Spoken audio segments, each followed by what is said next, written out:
Hai teman-teman, saya Lulu Nike. Di video kali ini aku akan share ke teman-teman semua nih mengenai syarat dan proses KPR. Kira-kira seperti apa ya?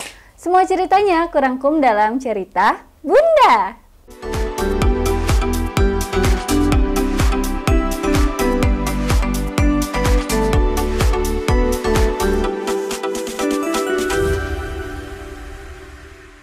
Berhubung aku baru ngejalanin KPR ya, jadi aku mau share nih ke teman-teman semua syaratnya tuh apa aja kalau mau pengajuan KPR dan juga prosesnya tuh kayak gimana ya teman-teman kalau misalnya teman-teman mau KPR rumah.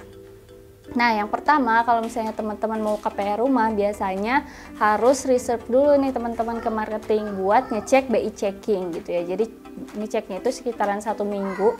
Sebetulnya ngecek BI checking tuh cepet ya teman-teman, 1-2 hari juga udah selesai. Cuman ya karena kalau misalnya lagi banyak gitu ya marketingnya, ya kurang lebih butuh waktu 1 minggu untuk riset. Dan itu biasanya kita harus sudah booking fee ya teman-teman. Booking ada yang 1 juta, ada yang 3 juta ya, beda-beda. Nah kalau misalnya teman-teman BI checkingnya bagus, nanti seminggu kemudian biasanya dikasih tahu sama marketingnya kalau teman-teman BI checkingnya bagus gitu, dan bisa ke tahap selanjutnya yaitu proses pengajuan KPR. Proses pengajuan KPR itu apa aja sih syarat-syaratnya? Yang pertama, teman-teman harus lampirin pas foto ya 3x4. Tapi ini biasanya sih ada yang ngelampirin, ada yang enggak juga. Dan kalau misalnya teman-teman udah suami istri, biasanya dilampirinnya itu suami istri gitu. Terus fotokopi KTP juga teman-teman harus lampirin. Dan ini suami istri juga ya teman-teman untuk KTP. Dan teman-teman juga harus lampirin kakak yang ketiga gitu kan. Terus yang keempat, teman-teman harus lampirin buku nikah bagi yang sudah menikah.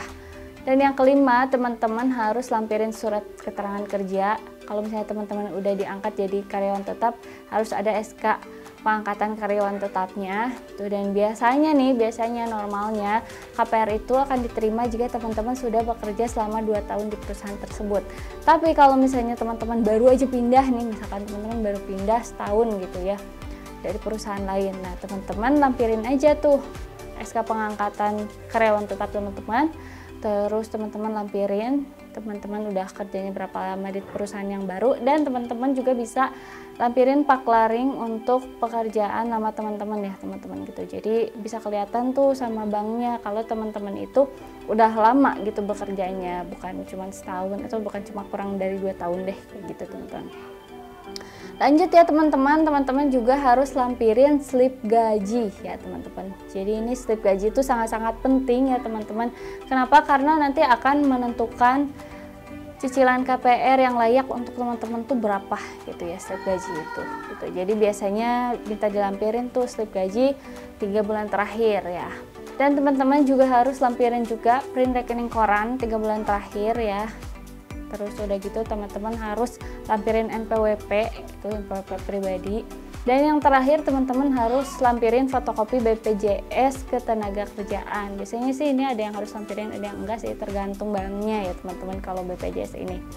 Nah terus kalau misalnya teman-teman udah mengajukan, biasanya teman-teman akan nunggu sekitar 2 mingguan ya teman-teman. Dan nanti akan keluar SPPK ya teman-teman. SPPK itu surat penawaran pemberian kredit, di mana di situ bank memberitahukan kepada kita bahwa pengajuan kreditnya diterima, dan bank menawarkan pengajuan kredit sesuai dengan nominal yang menurut bank itu pantas untuk kita gitu ya. Jadi kalau misalnya kita pinjamnya misalkan 500 juta, belum tentu diberinya oleh bank 500 juta, bisa jadi aja 450 atau mungkin yang 400 ya, tergantung banknya, atau bisa jadi juga sesuai dengan yang kita inginkan gitu teman-teman. Nah kebetulan di sini aku ada SPPK-nya ya teman-teman. Kalau ini yang lama ya, yang lama tuh namanya SP3K. Ini sama aja sih sebetulnya, cuman tiap bank beda-beda ya teman-teman sebutannya. Kalau SP3K surat pemberitahuan persetujuan pemberian kredit gitu ya, ini sama aja sebetulnya ya. Dan di sini tercantum namanya ya, nama pemohon kreditnya siapa, terus limit kredit yang diberinya berapa, jenis kreditnya, lalu kemudian tujuan kreditnya untuk apa ya, tentunya untuk huniannya, untuk tempat tinggal kalau misalnya KPR rumah. Terus jangka waktu yang diberikannya berapa, biasanya kalau jangka waktu yang diberikan itu sesuai sama yang kita inginkan gitu ya. Tapi nanti dicek lagi nih sama banknya, dianalisis. Kalau misalnya kita maunya 15 tahun, ternyata perkiraan bank nggak bisa nih, harusnya lebih dari itu gitu kan.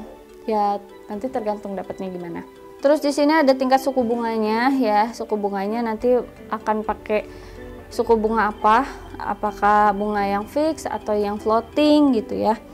Terus ada dendanya, penaltinya. Misalnya denda atau penalti itu gini, kalau misalnya teman-teman melakukan pelunasan sebagian atau pelunasan keseluruhan di tahun sekian misalnya gitu, teman-teman bakalan kena penaltinya berapa kayak gitu. Terus juga ada denda untuk keterlambatan setiap pembayaran angsuran, itu di situ juga dicantumkan ya teman-teman ya. Nah terus di sini ada biaya-biayanya juga dicantumkan, biaya apa aja yang harus dibayar ya. Salah satunya ada biaya administrasi, biaya provisi dari plafon kredit ya, biasanya 1%. Terus ada biaya premi asuransi jiwa kredit dan asuransi kebakaran. Terus ada juga biaya notaris ya teman-teman ya, untuk pengikatan agunan nanti gitu. Dan itu biaya itu tuh harus teman-teman bayar ya. Itu biasanya ada yang di luar dari DP, ada juga yang udah termasuk gitu semuanya. Jadi kalau misalnya teman-teman nih mau KPR gitu ya, terus teman-teman harus tanya dulu nih ke developernya, ini udah termasuk biaya-biaya atau belum gitu ya. Kalau memang belum termasuk biaya-biaya, teman-teman harus siapin biayanya ya teman-teman, kayak gitu teman-teman. Mengenai pengajuan kredit diterima atau enggak ya teman-teman, itu sebetulnya tergantung pihak banknya. Tapi sebetulnya teman-teman semua itu tuh bisa dianalisis dulu nih oleh kita. Rata-rata yang di-approve oleh bank itu adalah 30% dari gaji untuk angsurannya sendiri. Jadi kalau misalnya teman-teman gajinya 10 juta gitu ya, 30% dari 10 juta itu berapa sih? 3 jutaan. Berarti kalau misalnya cicilan teman-teman itu sekitar 3 jutaan, itu bisa jadi di-approve oleh bank. Tapi tergantung dengan gaji teman-teman juga nih ya. Kalau misalnya teman-teman gajinya di 30 juta misalkan, nah teman-teman bisa nih sampai 50% KPR-nya. Jadi teman-teman bisa bayar angsuran 50% dari gaji teman-teman. Kalau misalnya teman-teman gajinya 30 juta, teman-teman bisa bayar angsuran KPR itu 15 juta per bulannya, kayak gitu ya teman-teman. Jadi tergantung, nanti dianalisis, dan juga ada analisis dari usia juga. Jadi ada usia maksimalnya, dan itu setiap bank beda-beda. Ada yang 55 tahun, ada yang 60 tahun gitu untuk pengajuan KPR-nya gitu teman-teman. Oke teman-teman, itu tadi ya review dari aku ya, mudah-mudahan bermanfaat untuk teman-teman semua. Buat teman-teman yang mau tanya-tanya bisa langsung aja tulis di kolom komentar, dan jangan lupa like, komen, dan subscribe. Sampai jumpa, semoga bermanfaat.